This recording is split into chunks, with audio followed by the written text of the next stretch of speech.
Alright, looks like we're going to be taking care of ash core first.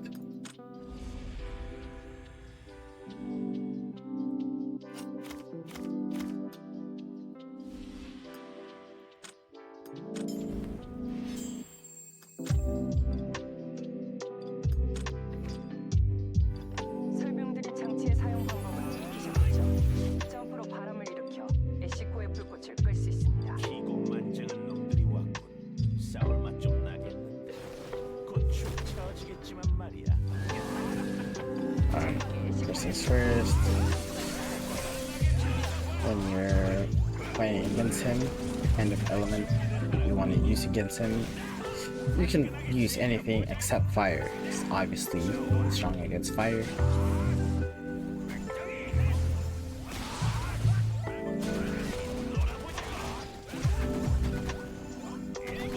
Some defensive options when fighting Ash Core would be the setup that I'm running right now. There is a medal called Unbeaten Medal. You gain extra HP every time you're in contact with fire damage, and for all the damage that is dealt to you, they're converted into fire damage. There's another option in the medal where if you are hit with fire damage, you are healed for a portion of your HP. Very nice. Couple that with the visible residue ring, and you have a pretty good chance at withstanding fatal damage most of the time. Visible destroyed spiritual ability of residue.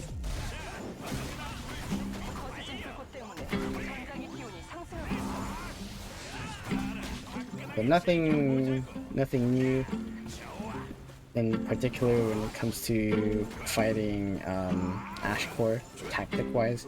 The only thing that you need to understand is while you're dodging all these patterns, he will leave trails of fire. And if you leave these trails unattended, it'll stack up your gauge here. Once it's full, it will start to do damage to you periodically. It's basically telling you that the temperature of the battlefield is getting a lot hotter, and you don't want it to get any hotter than it is already. So phase 2, more patterns come through, ones that you actually have to pay attention to. They're fairly simple to understand. When he dashes here, he's using the Extinguishing Breath. The more damage you deal, the wider the gap becomes. He'll inflict damage on the red areas, and you get to make food. Same here with the Rage Explosion. You damage him to increase the size, and then you go back in.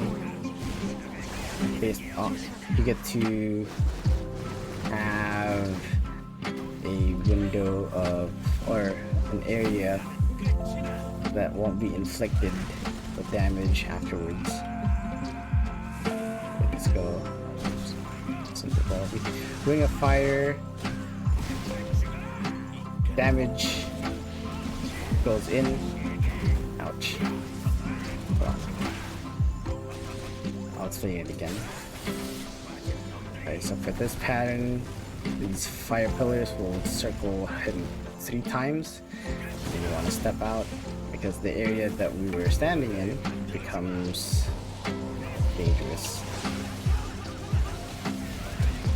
More groggies.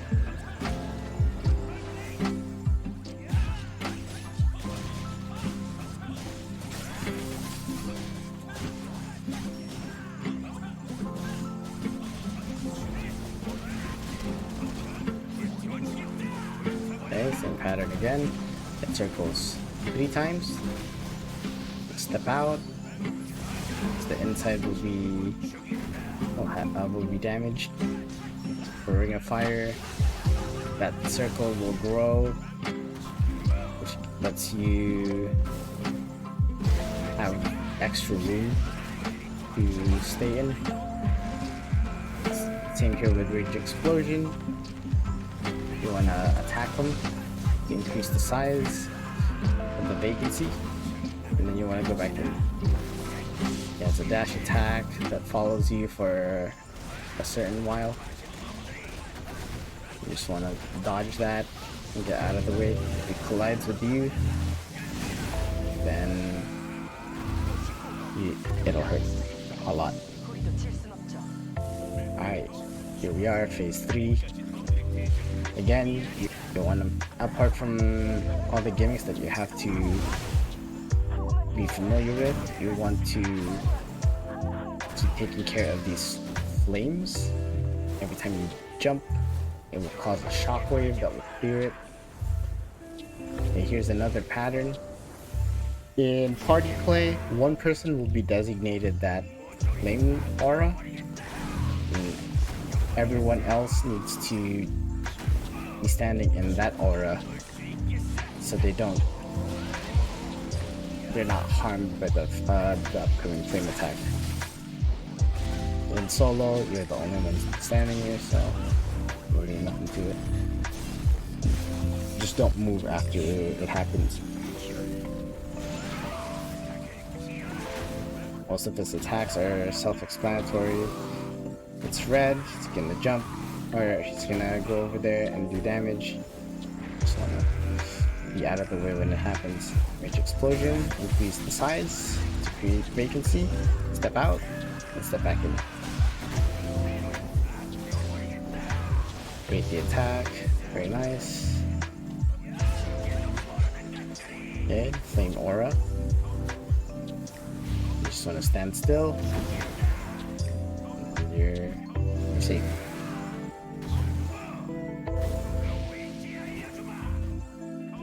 Ring of Fire, want to damage him to increase the size of the safe zone. Then step back inside. Okay, Groggy is up. Let's Groggy down.